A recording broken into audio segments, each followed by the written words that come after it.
आउज़ुबिल्लाहिमिनश्शैतानिर्रजीम बिस्मिल्लाहिर्रहमानिर्रहीम। तो अब हम जो लास्ट पार्ट है एनाटॉमी नोट्स का वो है lining membrane of internal nose. तो जो मेम्ब्रेन है जो लाइनिंग है ना वो तीन पार्ट्स की अलग अलग होती है। किस तरह? एक वेस्टिब्यूल, ओल्फैक्टरी रीजन और रेस्पिरेटरी रीजन। अब जो वेस्टिब्यूल है ना हमारा, इसमें हमने पहले ही पढ़ा कि इधर स्किन होती है, इधर म्यूकोजा नहीं होता, म्यूकोजा इस साइड होता है। तो यहाँ पे स्किन म्यूकोजा नहीं होती, स्किन होता है, हेयर होते हैं और हेयर फॉलिकल जिसको हम और हेयर्स को ना हम वाइब्रेसिया भी कहते हैं। तो क्या कहते हैं? स्किन, हेयर और हेयर फॉलिकल्स। और उसके बाद हमारे पास आ गया ओल्फैक्टरी रीजन। अब जो ओल्फैक्टरी रीजन वो कितना होता है? जो नेजल कैविटी है ना ये वाली, इसका जो अपर वन थर्ड है ये सुपीरियर कोनिका तक, ये क्या है? ये ओल्फैक्ट ये मतलब लेटरल वॉल ऑफ ये लेटरल वॉल नेजल कैविटी, तो नेजल कैविटी के lateral wall upper one third superior concha तक और उसका रूफ, ठीक है। और नेजल सेप्टम का भी अपर वन थर्ड, जैसे कि ये नेजल सेप्टम है, इसका भी अपर वन थर्ड यहाँ तक और लेटर वॉल का अपर वन थर्ड, ये हमारे पास है ओल्फैक्टरी रीजन। यहाँ पर जो म्यूकोजा होते हैं ना वो जरा पेलर होते हैं, मतलब लाइट कलर, जैसे नज़र भी आ रहा है, ठीक है। और उसके बाद हमारे पास जो आखिरी रीजन रह गया वो है रेस्पिरेटरी रीजन, ठीक है। तो अब इसमें क्या होता है? जो हमारे पास नेजल कैविटी है ना, इसकी जो लेटरल वॉल है इसके ना मतलब लोअर टू थर्ड, ठीक है, और नेजल सेप्टम का भी लोअर टू थर्ड और ना जो फ्लोर है ये हमारे पास है रेस्पिरेटरी रीजन। तो जो इसका म्यूकोजा होता है ना ये थोड़ा सा ज़रा चेंज होता है, मतलब सबसे ज़्यादा जो थिकेस्ट होता है ना म्यूकोजा इसका, वो होता है हमारे पास कोनकाई के ऊपर, इंफीरियर मीडिया कोन के ऊपर, ठीक है। और उसके बाद थोड़ा सा थिक होता है हमारे पास ना यहाँ पर नेजल सेप्टम के ऊपर, और तो मतलब कह लो थिन जो है वो यहाँ पर होता है फ्लोर के ऊपर, ठीक है। अब जो रेस्पिरेटरी रीजन है इसके बाद इंपॉर्टेंट बात ये भी है कि जो इसका म्यूकोजा होता है ना ये हमारे पास स्यूडो स्ट्रेटिफाइड कोलमनर एपिथेलियम से लाइंड होता है, जिसमें हमारे पास कहते हैं गोबलेट सेल्स भी होते हैं।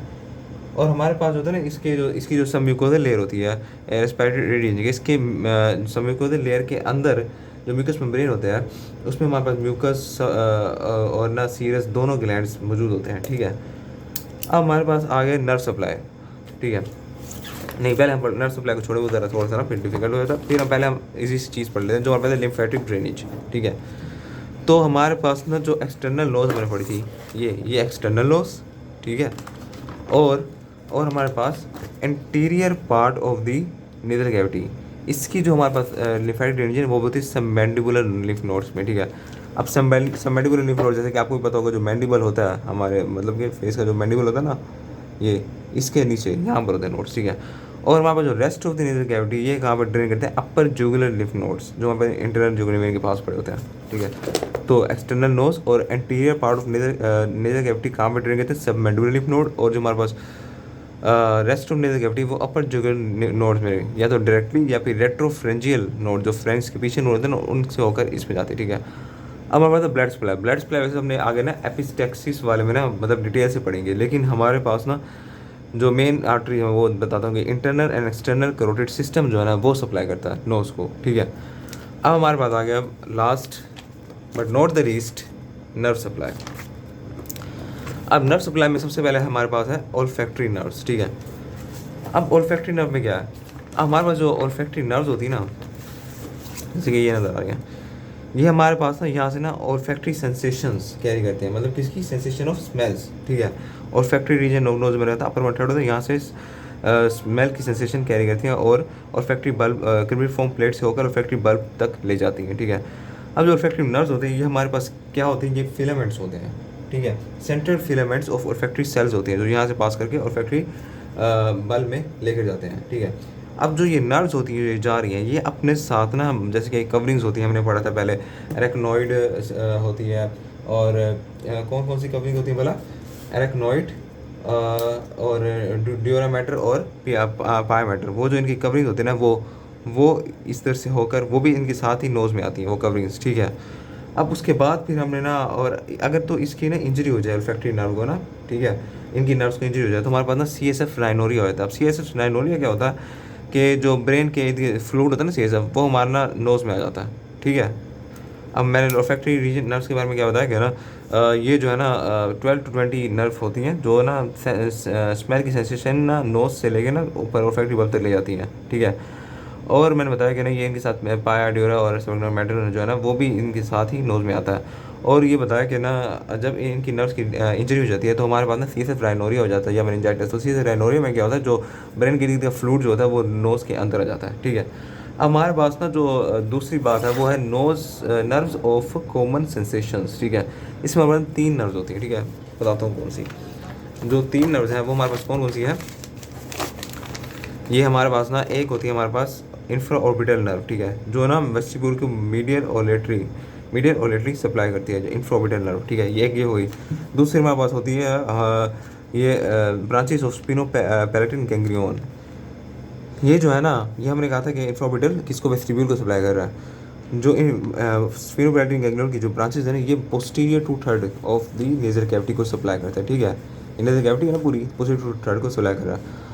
अब अगर हमने इसको ना ब्लॉक करना तो हम क्या करेंगे, तो ज़ाहिर हम एनेस्थीसिया के सोल्यूशन में ना, एनेस्थीसिया के सोल्यूशन में हम ना वो कॉटन को ना मतलब सोक करके ना फिर हम उसको ना यहाँ पर ना स्पिनोपैलेटिन फोरम में ना तो उधर रख देंगे, तो ये नर्व ब्लॉक हो जाएगी, ठीक है। अब लास्ट रहेगी एंटीरियर एथमोइडल नर्व, ठीक है।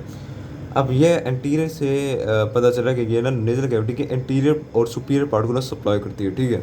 तो अब इसमें ये है कि ये ना अगर हमने इसको ब्लॉक करना हो तो हम ना जो वही एनेस्थीसिया के सॉल्यूशन में ना वो उसको कॉटन को सोक करके हम ना इधर नेज़ल बोन में रख देते हैं, ठीक है। तो जिससे ना ये ब्लॉक हो जाती है। अच्छा, उसके बाद हम हमारे पास आ जाए तो ये हमारा रहता है ऑटोनोमिक नर्व्स, ठीक है।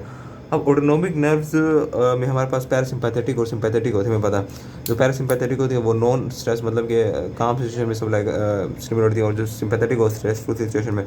अब जो पैरासिम्पैथेटिक नर्व्स है ना, ये हमारे पास ना सप्लाई करती है नेजल ग्लैंड्स और कंट्रोल करती है नेजल सीक्रेशंस को, ठीक है।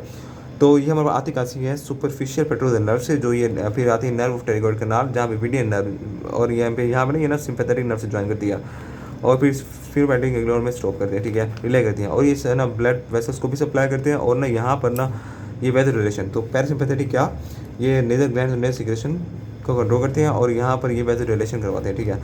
और सिंपैथेटिक नर्व ये आती कहाँ से है, मतलब हमें ना थोरेसिक जो हमारे पास सेगमेंट होता है स्पाइनल कॉर्ड का, वहाँ से आती हैं, और ये भी हमारे पास सुपरफिशियल गैंग्लियन होते हुए मीडियन नर्व में इसको ज्वाइन करती हैं पैरासिम्पैथेटिक को, और ये भी जो है ना ये वेजो कंस्ट्रिक्शन करवाती हैं। कौन सी, सिम्पैथेटिक वाली।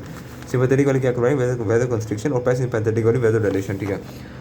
अब हमारे पास यहाँ एक बात है कि ना अगर हमारा मतलब एक्सेसिव राइनोरिया हो जाता है, राइनोरिया कहते हैं फ्लूइड निकलना है नोज से, ठीक है, तो हम ना उसको कंट्रोल कर सकते हैं मीडियन नर्व का सेक्शन करा के, ठीक है। ये हमारी बात पूरी होगी।